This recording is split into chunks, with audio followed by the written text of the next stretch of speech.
हम देख रहे हैं यंग बाइट्स, मैं हूँ आपके साथ पूजा ठाकुर। जिस तरह से मौसम बदलता जाता है और हमारे शरीर में भी कई तरह के चीज़ें जो है नोटिस होने को मिलती है। जिस तरह से वायरल की बात की जाए, फीवर की बात की जाए या डेंगू की बात की जाए, तो इस समय इस तरह के सिम्टम्स जो है या ये तरह की प्रॉब्लम जो है हम लोगों में नोटिस होती है। लेकिन आज के टाइम पर अगर बात की जाए, फूड पॉइजनिंग की केस जो है वो काफ़ी ज़्यादा जो है लगातार आ रहे हैं। और ऐसे में फूड पॉइजनिंग है क्या और इसको किस तरह से हम खुद को बचा सकते हैं, आज इसी सब चर्चा के लिए हमारे साथ जुड़ने जा रहे हैं डॉक्टर विजयन सिंह चंडेल जी। सबसे पहले आपका बहुत बहुत स्वागत है। Thank you. जिस तरह से मैंने शुरुआत में कहा कि मौसम में बदलाव आता है तो कहीं ना कहीं हमारे शरीर में भी बदलाव देखने को मिलता है। फूड पॉइजनिंग की बात की जाए तो लगातार इसके केसेस जो है आए दिन सुनने को मिलते हैं कि इस व्यक्ति को फूड पॉइजनिंग होगी। तो सबसे पहले ये जाने कि कारण क्या रहता है फूड पॉइजनिंग का। देखिए, फूड पॉइजनिंग एक ऐसी टर्म है, अगर आप कुछ भी कोई इन्फेक्टेड फूड खा लेते हैं या आप पानी पी लेते हैं या कुछ भी आप खा लेते हैं, उसकी वजह से आप में सिम्टम्स आने लगते हैं।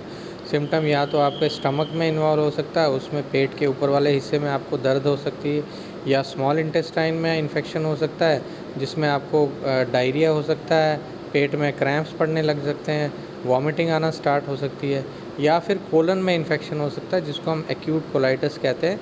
उसमें आपको मोशन आते हैं और उसके साथ ब्लड या म्यूकस भी आता है। तो फूड पॉइजनिंग डिफरेंट टाइप्स की हो सकती है, या एक्यूट गैस्ट्राइटिस हो सकता है, या एक्यूट एंट्राइटिस हो सकता है, या फिर एक्यूट कोलाइटिस हो सकता है, डिपेंडिंग कौन सा आर्गन प्रिडोमिनेंटली इन्वॉल्व हुआ है इन्फेक्शन की वजह से। तो ऐसे हम क्या चीज़ें खा लेते हैं या हमें कौन सी ऐसी चीज़ें अवॉइड करनी चाहिए इस मौसम में ताकि हमें फूड पॉइजनिंग जो ना हो जिन्हें। जी देखिए, जैसे तो अब गर्मी का मौसम है तो हर एक बंदे को थर्स्ट है, पानी पीना पड़ता है। तो ये बहुत ज़रूरी है कि जो पानी है वो बिल्कुल साफ़ सुथरा पानी पिए हम, या तो फ़िल्टर्ड वाटर पिएँ या बिस्लरी का पानी पिएँ। नॉर्मली दूसरा वाटर पीने से काफ़ी टाइम इन्फेक्शन हो सकता है, या कोई गंदा या पोल्यूटेड पानी पीने से आपको दोबारा ये फूड पॉइजनिंग के सिम्टम्स हो सकते हैं। तो ये बहुत ज़रूरी है कि पानी का जो इस्तेमाल है वो बिल्कुल, या तो आप बिल्कुल फ़िल्टर्ड वाटर पीजिए या बिस्लरी का पानी पीजिए, ताकि आपको इन्फेक्शन के चांसेस बिल्कुल कम हो जाएं। तो हमें क्या कुछ प्रिकॉशंस जो है वो पहले ले लेने चाहिए, क्योंकि आज के टाइम पे जिस तरह से सभी जानते हैं कि सोशल मीडिया का ज़माना, नेटवर्किंग का ज़माना है, तो हम इंटरनेट पे स्क्रॉल करने शुरू हो जाते हैं, हमें जो भी सिम्टम्स नज़र आते हैं। तो ऐसे में हमें क्या प्रिकॉशंस लेने की सबसे पहले ज़रूरत है अगर हमें क्रैम्प्स पड़ रहे हैं या स्टमक हो रहा है। जी देखिए, सबसे पहले तो हमें अवॉइड करना चाहिए, अगर कोई भी इन्फेक्टेड खाना खाना, कोशिश करनी चाहिए कि जो फ्रेशली प्रिपेयर्ड घर का खाना हो वही खाएं। और अगर आपको बहुत ज़रूरी कहीं बाहर खाना पड़ता है तो प्रॉपरली आप एक बार जांच कर लें कि खाना बासी तो नहीं है, या कोई खाने में कोई और इन्फेक्शन तो नहीं, या खाने का टेस्ट तो नहीं बदला हुआ है, या जब आप खाना खाते हैं आपको लगता है कोई कड़वा टेस्ट है या खट्टा है, तो उससे आपको एक अंदाज़ा हो सकता है कि खाना इन्फेक्टेड है, आपको आगे जाके सिम्टम्स हो सकते हैं।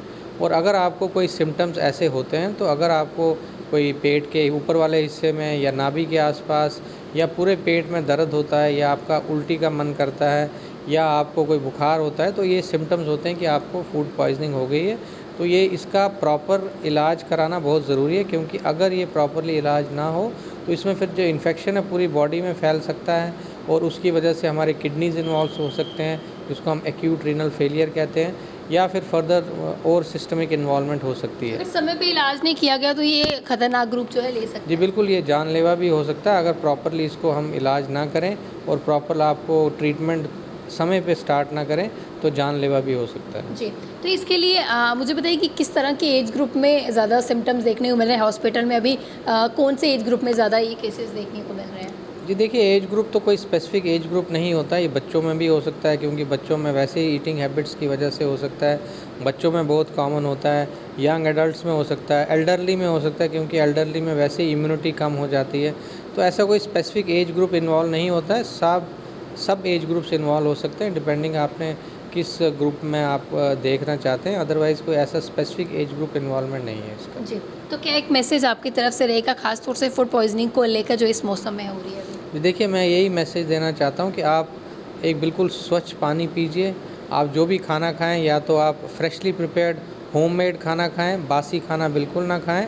और ये ध्यान रखें कि आप जो भी खाएं बिल्कुल हेल्दी हो, और थोड़ा थोड़ा करके खाएं ताकि आपकी हेल्थ डिटेरियोरेट ना हो।